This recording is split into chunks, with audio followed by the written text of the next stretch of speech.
Good morning students, welcome back. Now we continue the topic. हमने जो topic start किया था firms revenue curve in different market, वो हम कंटिन्यू करने वाले हैं। कल जब हमने यानी प्रीवियस क्लास में जो है आपने परफेक्ट कंपटीशन मार्केट के बारे में पढ़ा था, मैंने आपको बताया था how many type of market, how we can divide in different different categories. हम कैसे उनको डिफरेंट डिफरेंट कैटेगरीज में डिवाइड कर सकते हैं। हमने जो है उनकी डेफिनेशंस देखी थी। उसके साथ ही साथ मैंने आपको बताया था कि कितने तरह की जो है मार्केट देखते हैं, किस बेसिस पे जो है हम मार्केट को डिवाइड कर सकते हैं। ठीक है, तो आज जो है हम इसको कंटिन्यू करने वाले हैं। मैंने आपको जो बताया था बायर्स और सेलर्स की संख्या, यानी हम कह सकते हैं कि numbers of buyer and seller के अकॉर्डिंग अगर आप मार्केट को डिस्क्राइब करें तो they are three type. First is perfect competition, second is monopoly and the third one is monopolistic कह सकते हो या फिर इम्परफेक्ट कंपटीशन भी कह सकते हैं। ठीक है, तो यहाँ हम जब आज बात करेंगे तो हम revenue curve under monopoly market. अब आप कहेंगे कि व्हाट इज मोनोपोली मार्केट, क्योंकि हमने परफेक्ट कंपटीशन मार्केट के बारे में तो बात कर ली है,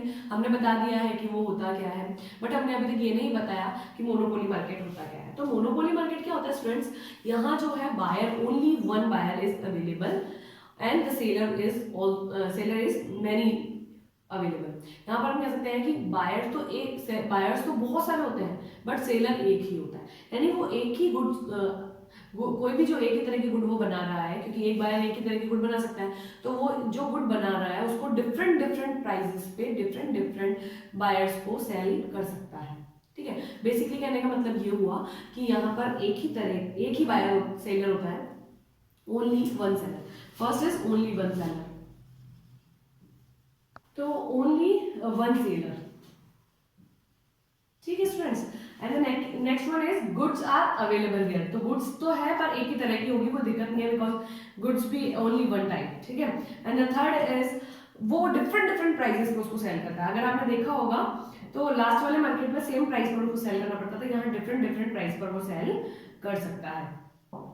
तो अगर आपसे कोई पूछे what is monopoly market, the seller is one, only one seller is available here. उसके बाद में हम कह सकते हैं कि यहाँ गुड्स और सर्विसेज एक ही तरह की बनती है और उसी को वो सेल करता है डिफरेंट डिफरेंट बायर्स को डिफरेंट डिफरेंट प्राइस पे। तो प्राइसेस जो होती है वो डिफरेंट होती है। आपको जो है अगर इनको डिफरेंस याद करने हैं, तीनों को एक साथ याद करना है, तो आप क्या करें, एक टेबल बनाए जिसमें आप लिखे हैं कि जैसे पहले तो हम लिखेंगे बायर्स और सेलर्स कितने होते हैं, सेकंड में हम लिख सकते हैं प्राइसेस क्या होती है, और थर्ड में हम लिख सकते हैं गुड्स और सर्विसेज कितनी होती है। ठीक है, तो इसके थ्रू जो है आपको याद हो जाएगा।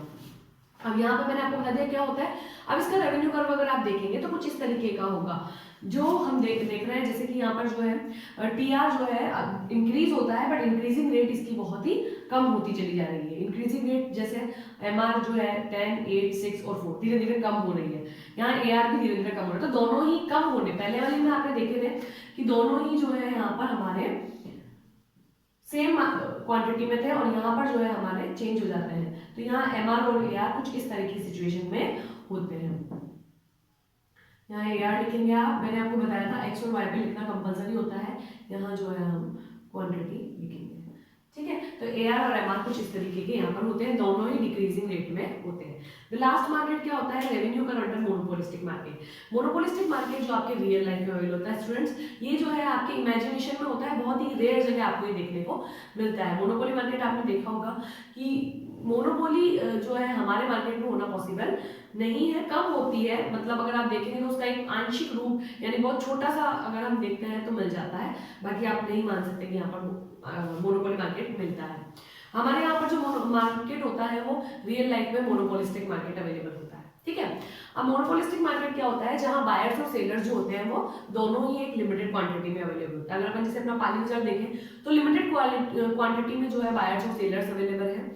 सेकंड, यहाँ पर गुड्स और सर्विसेज डिफरेंट डिफरेंट टाइप की होती है। वहां देखिए आप कपड़े मिल रहे हैं, खाने का सामान मिल रहा है, और अगर आप देखिए जूते चप्पल मिल रहे हैं, बर्तन मिल रहे हैं, बहुत सारी चीजें इलेक्ट्रॉनिक सामान मिल रहे हैं, तो वहाँ हर एक चीज अवेलेबल है। तो there are many type of goods are available here when we study about monopolistic market. हम जब मोनोपोलिस्टिक मार्केट के बारे में बात करते हैं तो यहाँ डिफरेंट डिफरेंट टाइप की गुड्स और सर्विसेज अवेलेबल होती है। यहाँ बायर्स भी अलग अलग होते हैं और सेलर्स भी होते हैं अलग अलग। दोनों की क्वांटिटी एक लिमिटेड होती है जिसको हम काउंट कर सकते हैं, मेजर कर सकते हैं।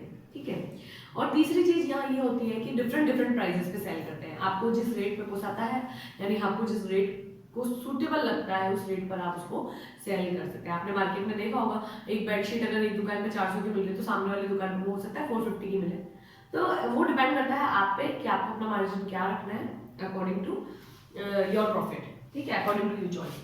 अब यहाँ पर जो है हम देखेंगे कि AR और MR दोनों गिरते तो हैं, डिक्रीज तो होते हैं, बट इनकी डिक्रीजिंग रेट धीरे धीरे कम हो जाती है। आगे देखिए 10, 9.5, 9 और 8.5, 0.5 का डिफरेंस है। यहाँ पे अगर आप डिफरेंस देखेंगे तो 1 का डिफरेंस है, यानी ये दोनों डिक्रीज होते हैं, बट डिक्रीज होने की जो रेट होती है वो कम होती है। तो इनका जो डायग्राम होगा कुछ इस तरीके का बनता है।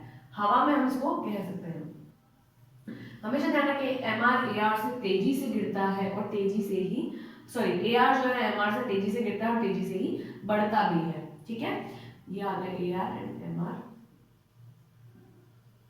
यहाँ की क्वांटिटी, ठीक है। तो ये है हमारे डिफरेंट डिफरेंट टाइप के मार्केट्स में रेवेन्यू कर्व। आपके लास्ट टॉपिक दिया हुआ है वो इंपॉर्टेंट नहीं है, तो उसको आप लेफ्ट आउट कर दें। वो मार्केट के कुछ रेवेन्यू कर्व्स को एक साथ लेकर दिया हुआ है, उसको हम नहीं पढ़ेंगे because this is not important topic और वो फर्जी है, बिल्कुल फर्जी टॉपिक है, तो उसको हम नहीं पढ़ने वाले हैं, ठीक है।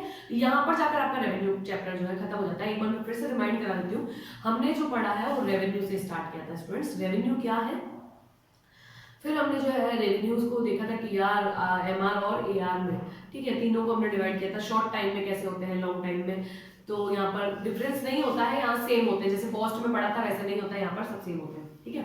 फिर हमने जो देखा था डिफरेंट डिफरेंट मार्केट्स में रेवेन्यू कर्व कैसे होते हैं, उनकी जो है रिलेशन आपने देखी थी।